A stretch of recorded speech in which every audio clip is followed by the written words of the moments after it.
আমাদের না উপরে ছাদ বাগানের একটা ডাটা গাছ বড় হয়ে গেছে। বাবা বেশ কয়েকদিন থেকে বলছে তুলে নিয়ে আসার জন্য। তারপর বাবাকে বললাম বাজার থেকে কুমড়ো নিয়ে এসো, তাহলে কুমড়ো দিয়ে ডাটা দিয়ে একটা তরকারি বানানো হবে। আর কাঁঠাল বীজ আছে বাড়িতে, তাই দিয়ে। তো সেই জন্য আমি ছাদে চলে গেলাম ডাটা গাছটা তোলার জন্য। গিয়ে দেখি ইয়া বড় হয়েছে, আমার থেকেও মনে হয় লম্বা হয়ে গেছে ডাটা গাছটা।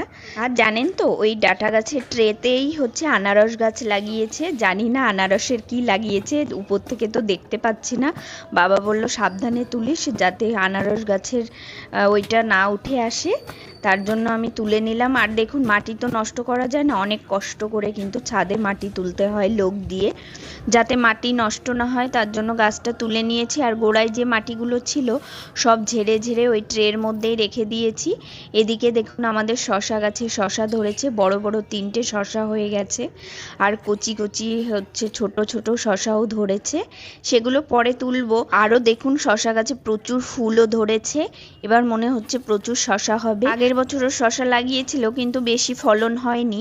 এদিকে দেখুন আমাদের ব্ল্যাকবেরি গাছে ব্ল্যাকবেরিও হয়েছে অনেকগুলো, আর সেগুলো লালচে লালচে হয়েছে, এখনো পাকার মতো হয়নি।